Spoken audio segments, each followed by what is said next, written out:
Welcome to concept classes polity Bokaro. आते हैं आज हम लोग 22 जून का करंट अफेयर देखेंगे। चलिए आते हैं आज के पहले क्वेश्चंस में। किस देश ने अपने निवासियों से विवाह वाली भारतीय महिलाओं को लगातार 7 वर्ष निवास करने के बाद नागरिकता प्रदान करने का निर्णय लिया है? ऑप्शन है पाकिस्तान, भूटान, नेपाल, श्रीलंका। तो इस क्वेश्चन का आंसर है नेपाल। देखिए, नेपाल सरकार ने निर्णय लिया है कि अगर कोई भी भारतीय महिला किसी नेपाली से विवाह करती है तो उसे 7 वर्ष पश्चात ही नेपाल की नागरिकता प्रदान की जाएगी। ओके, तो नेपाल के बारे में जानते हैं। नेपाल के पीएम का नाम क्या है? केपी शर्मा ओली। कैपिटल क्या है? काठमांडू। और वहाँ के प्रेसिडेंट का नाम क्या है? विद्या भंडारी देवी। हाल में ही याद रखिएगा, भारत के 3 क्षेत्र काला पानी, लिपुलेखा को अपने मैप में दिखाया है नेपाल। ओके, और अभी चीन के साथ भी एक बार बैठक कर चुका है और ये निर्णय कि 7 वर्ष बाद किसी भारतीय को नागरिकता देगा। तो ये सब डिसीजन चीन के फेवर में लगता है, इंडिया के फेवर में नहीं। ओके, चले आते हैं आज के नेक्स्ट क्वेश्चंस में। WWE के किस खिलाड़ी ने रिटायर की घोषणा की है? ठीक है, इस क्वेश्चन का आंसर है द अंडरटेकर। WWE क्या है आपको पता होना चाहिए। World wrestling entertainment. WWE क्या है? World wrestling entertainment. ठीक है, इसकी स्थापना 1980 को हुई थी और यह रहेगा अमेरिका का एक एंटरटेनमेंट रेसलिंग कंपनी है। ओके, चलिए आते हैं आज के नेक्स्ट क्वेश्चंस पे। किस ई कॉमर्स कंपनी को पश्चिम बंगाल की सरकार ने शराब की बिक्री ऑनलाइन करने के लिए इनवाइट किया है? ऑप्शन है Flipkart, Amazon, Myntra, none of these. इस क्वेश्चन का आंसर है अमेजॉन।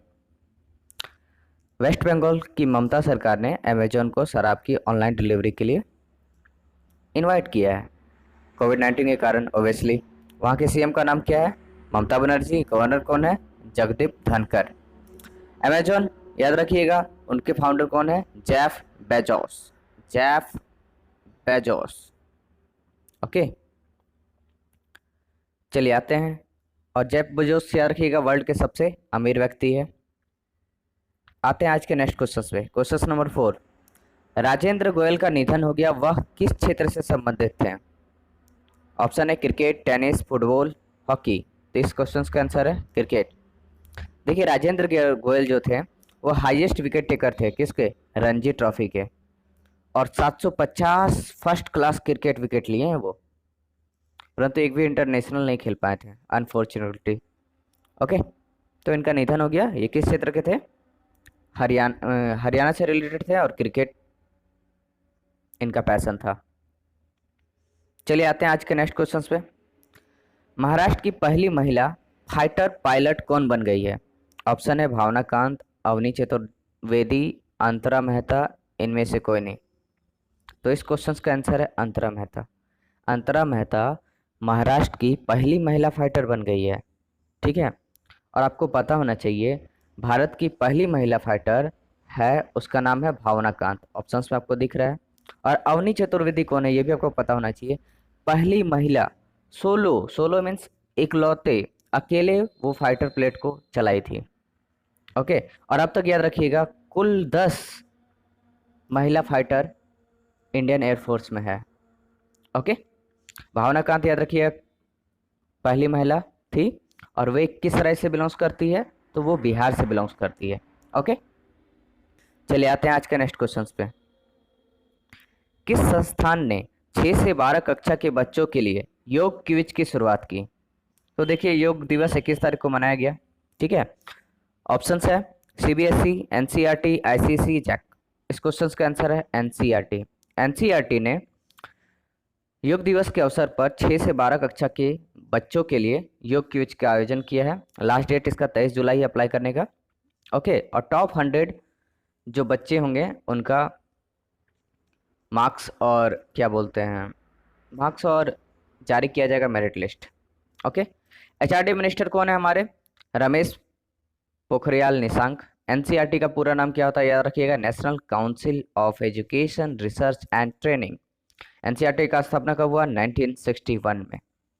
ओके, चलिए आते हैं आज के नेक्स्ट क्वेश्चन पे। क्वेश्चन नंबर 7, केवीआईसी ने किस स्थान पर कुम्हारों को मिट्टी के बर्तन के निर्माण को बढ़ावा देने के लिए 80 किट्स प्रदान किए हैं? ऑप्शन है जयपुर, पटना, पोखरण, रायपुर। इस क्वेश्चन का आंसर है पोखरण। देखिए केवीआईसी, केवीआईसी का पूरा नाम होता है khadi and village industries commission. Chairman कौन है? विनय कुमार सक्सेना। इसका स्थापना कब हुआ? 1956 को। देखिए यहाँ पे मिट्टी का बर्तन को बढ़ावा इसलिए दिया जाता है ना, क्योंकि वो इलाका, पोखरण का जो इलाका है वो टेराकोटा के लिए बहुत फेमस था। टेराकोटा, टेराकोटा याद है? मिट्टी के बर्तन, आपका इंडो वैली सिविलाइजेशन में पता है, पढ़े होंगे आप लोग, ठीक है। तो इसलिए मिट्टी के बर्तन को बढ़ावा देने के लिए पोखरण को फिर से चुना गया है, ठीक है। और पोखरण याद रखिएगा एक चीज़ और चीज़ के लिए फेमस है, यहाँ भारत ने परमाणु कार्यक्रम की शुरुआत की थी। ओके, आते हैं आज के नेक्स्ट क्वेश्चन पे। क्वेश्चन नंबर 8 है, कोविड-19 को लेकर डीजीसीआई द्वारा किस दवा को मंजूरी दी गई है? ऑप्शन है फेविपिरवाविर, एसिक्यू, रेमडेसिविर, नन ऑफ दीज। इस क्वेश्चन का आंसर है फेविपिरवाविर। ओके, इसे किसने मंजूरी दी है? डीजीसीआई। डीजीसीआई का पूरा नाम क्या होता है? Drug controller general of India. इस मेडिसिन का अनदर नेम क्या है? फेविफ्लू। इसे किस नाम से कंपनी बनाती थी? फेविफ्लू। कंपनी का नाम क्या है? Glenmark pharma. और इस मेडिसिन का कॉस्ट कितना पड़ रहा है? 103 रुपीज़ पर टैबलेट। और याद रखिएगा टोटल 35 टैबलेट का एक कोर्स है, आप वो कंप्लीट करना है। एक्चुअल में ये जो दवा है, ठीक है, वो क्या करती है, आपका मरीज की कोशिका में घुसती है और वायरस के लोड को कम करती है। ओके, और वायरस को अपना कॉपी बनाने में रोकती है। ओके, आते हैं आज के नेक्स्ट क्वेश्चन पे। किस संस्थान ने कोविड-19 सैंपल्स के रिसर्च के लिए बायो बैंक स्थापित करने का निर्णय लिया है? ऑप्शन है DGCI, ICMR, Indian virology centre, none of these. इस क्वेश्चन का आंसर है आईसीएमआर। आईसीएमआर का पूरा नाम आप लोग पढ़े ही पढ़ रहे हैं, Indian council of medical research. इनके चेयरपर्सन कौन है? बलराम भार्गव। तो आईसीएमआर ने रिसर्च के लिए बायो बैंक स्थापित करने का निर्णय लिया है। यहाँ पे एक ऑप्शन दिख रहा है इंडियन वायरोलॉजी सेंटर या इंडियन वायरोलॉजी लैब। याद रखिएगा वो पुणे में है। कहाँ है? पुणे में एकमात्र वायरोलॉजी लैब है। ओके, आते हैं आज के नेक्स्ट क्वेश्चन पे। Question number 10, major general Lakshman Singh का निधन हो गया है। उन्होंने किस युद्ध में भारत में जम्मू कश्मीर डिवीजन का कमांड किया था?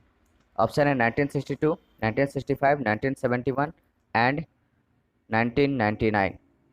ओके, तो इस क्वेश्चन का आंसर है 1971। 1971 भारत पाक युद्ध में मेजर जनरल लक्ष्मण सिंह ने जम्मू कश्मीर डिवीजन का हेड किया था। ओके, और इन्हें वीर चक्र भी मिला था। इनका निधन हो गया, याद रखिएगा। ऑप्शंस के हिसाब से 1962 में कौन सा युद्ध हुआ है? याद रखिएगा आप, इंडो चाइना। 1965 में कौन सा युद्ध हुआ है? इंडो पाक फर्स्ट युद्ध। एंड 1999 में कौन सा युद्ध हुआ है? एलओसी के पास करगिल युद्ध। ओके, याद रखिएगा। आज का करंट अफेयर समाप्त हुआ। Thank you. अगर आपको कंटेंट पसंद आया, लाइक कीजिए, शेयर कीजिए, सब्सक्राइब कीजिए। Thank you all of you guys.